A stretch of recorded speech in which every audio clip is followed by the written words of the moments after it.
Thank you very much. Thank you. Thank you very much. Very special place and a very special day. Thank you to Vice President Vance, doing a terrific job. Thanks also to a man who has devoted his life to service members and veterans, Secretary of Defense Pete Hegseth, who's doing really well. He went through a lot, didn't he? But he's doing really well. He's a tough cookie. That's what we want, is a tough cookie.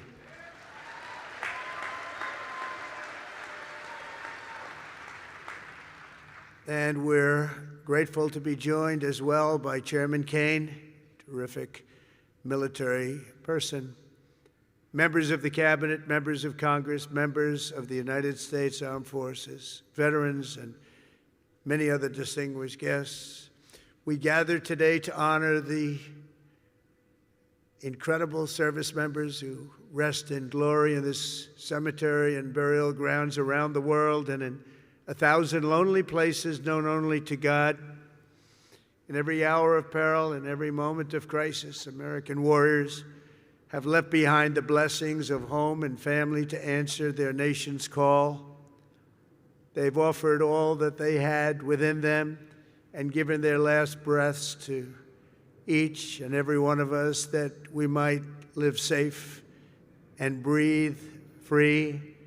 This morning we pay tribute to their immortal deeds. We share in the sorrow of their beloved families, and as one nation we give thanks for the ultimate gift they have so selflessly given to all of us. These warriors, and that's what they are, as great, great warriors, picked up their mantle of duty and service, knowing that to live for others meant always that they might die for others. They knew that. They asked nothing for it. They gave everything, and we owe them everything and much, much more. Each of the service members who have made the supreme sacrifice for our nation has also left an unfillable void and an unbreakable silence in the lives of all who love them. For the families of the fallen, you feel the absence of your heroes every day in the family. These are great families. These are wonderful families. In the familiar laugh no longer heard, the empty space at Sunday dinner, or the want of a hug or a pat on the back that will never come again. Every Gold Star family fights a battle long after the victory is won, and today we lift you up and we hold you high. Thank you, thank you, thank you for giving America the brightest light in your lives. It's what you've done. We will never, ever forget our fallen heroes, and we will never forget our debt to you. This Memorial Day is especially significant as we commemorate 250 years since the first American patriots fell on the field of battle. 2.5 centuries ago at Lexington Green, Concord Bridge, Bunker Hill, brave Minutemen and humble farm boys became the first to give their lives for a nation that did not yet have a name. With their deaths, men like John Brown, 23, Samuel Hadley, 28, and Abner Hosner, 21, ignited the flame of liberty that now lights the inspires everybody and the entire world. Those young men could never have known what their sacrifice would mean to us, but we certainly know what we owe to them. Their valor gave us the freest, greatest, and most noble republic ever to exist on the face of the earth, a republic that I am fixing after a long and hard 4 years. That was a hard 4 years we went through.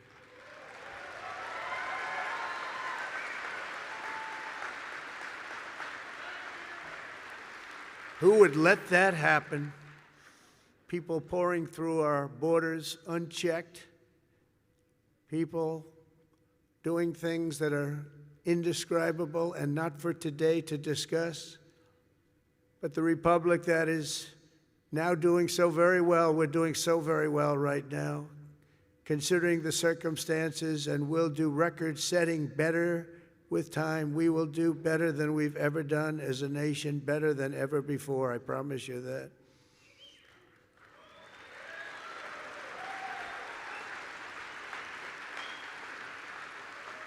In every generation since, at Trenton and Yorktown, at Vicksburg and Shiloh, and in faraway places with names like Chateau, Terari, Anzio, Iwo Jima, Quezon, Kandahar, really just a few chosen names, and these are names that have become so important on the altar of freedom.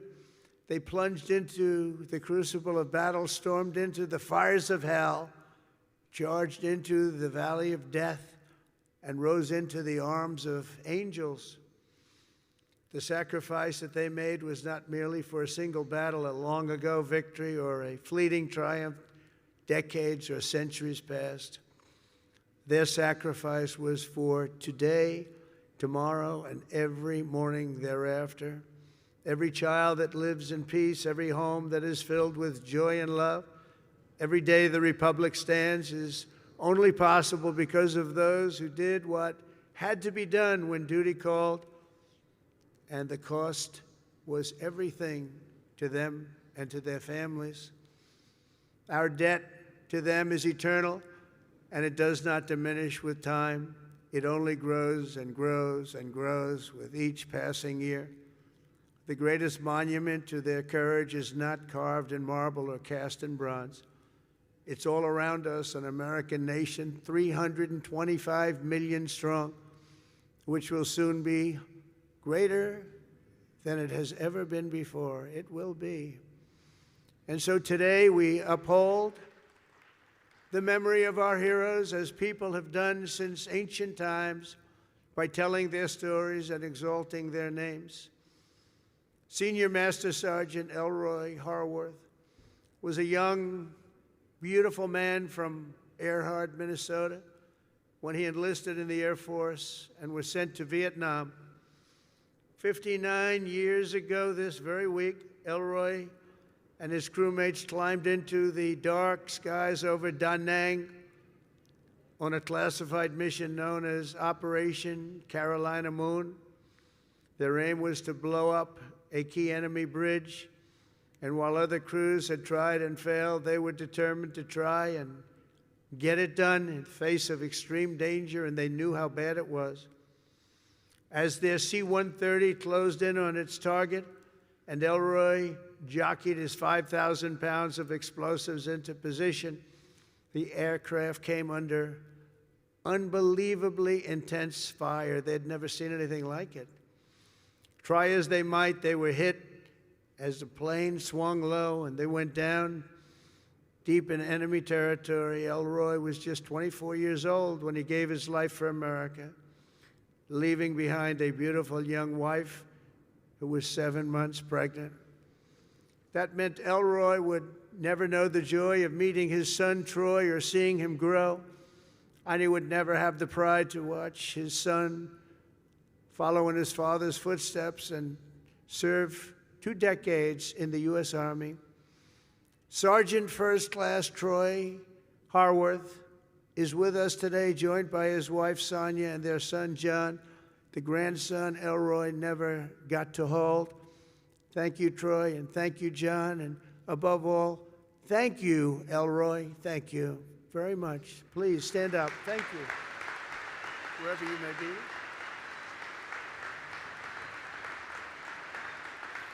Thank you very much. Great family. Corporal Ryan McGee of Fredericksburg, Virginia, knew from the time he saw the towers fall on 9/11 that he wanted to be an Army Ranger. He was an American guy, all American. He was a tough guy. He was the top of everything. In high school, he was captain of the football team and was voted friendliest and most charming by his peers. Ryan joined the Army soon after graduation, and after 3 tours in Afghanistan, he deployed to Iraq.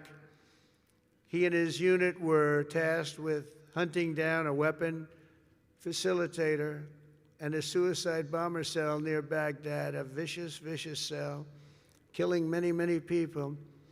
16 years ago this month, they engaged the enemy in a firefight, and Ryan was mortally wounded.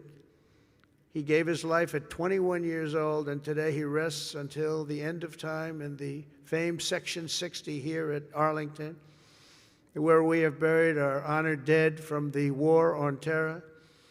We are joined today by Ryan's mom, Sherry, and Sherry, all of America shares in your grief, and more importantly, we share in your pride in your wonderful son. And thank you so much for being here, Sherry. Please, Sherry.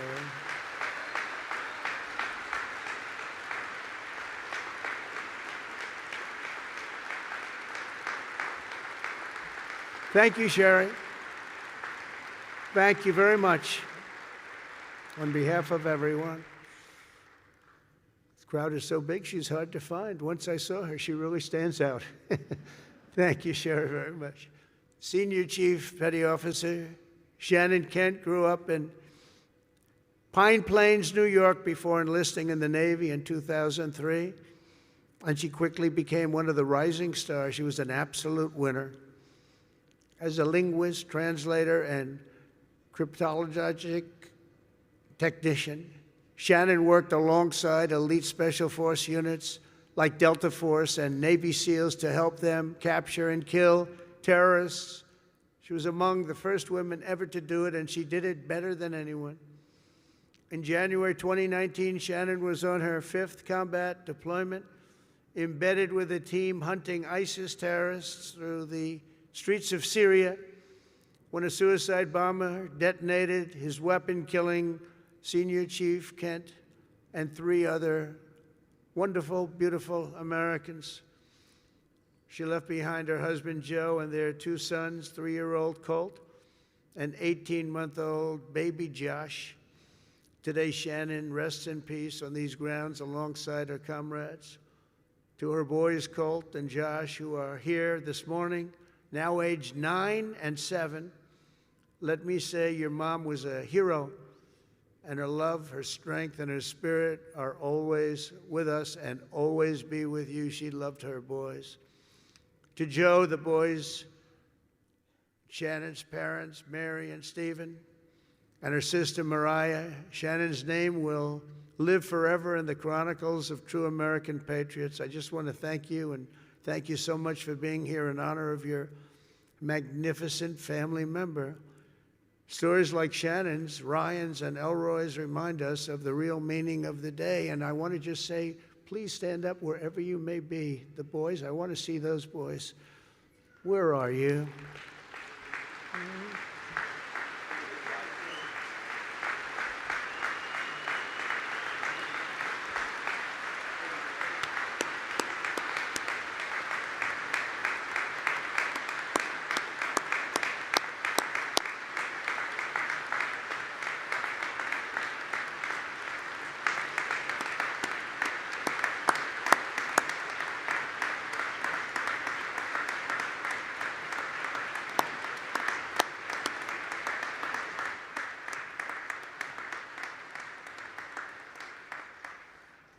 Yeah, good-looking guys.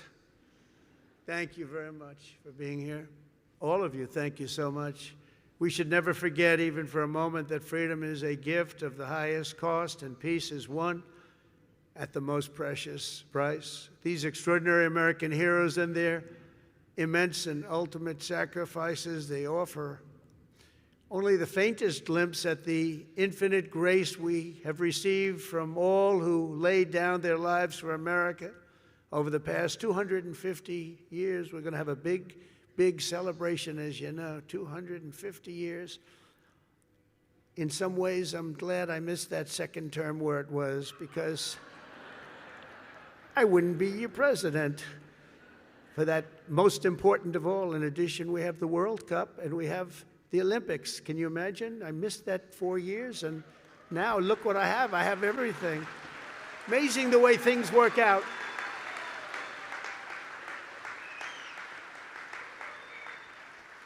God did that. I believe that too. God did it. You know, I got the World Cup and I got the Olympics. The 250 years was not mine. I'd like to take credit for it. But I got the Olympics, I got the World Cup when I was president.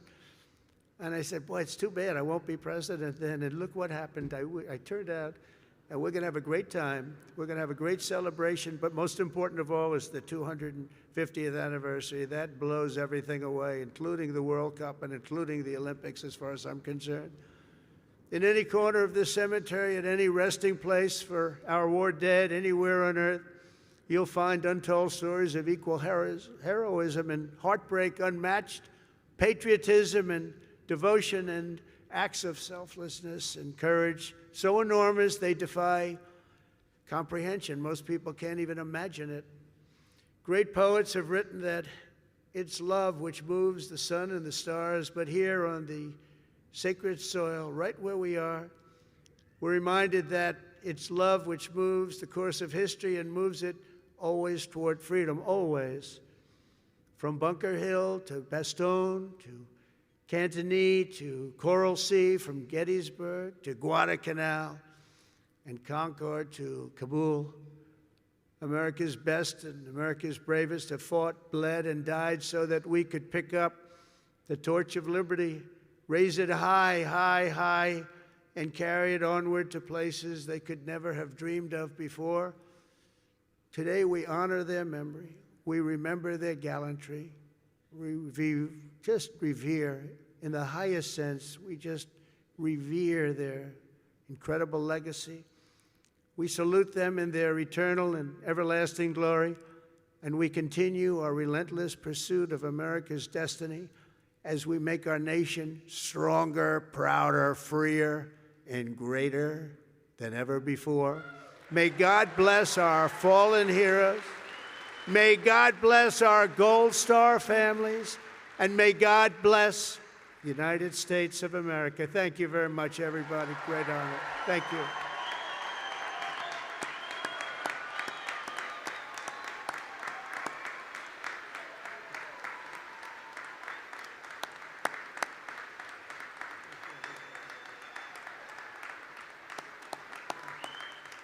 Thank you very much.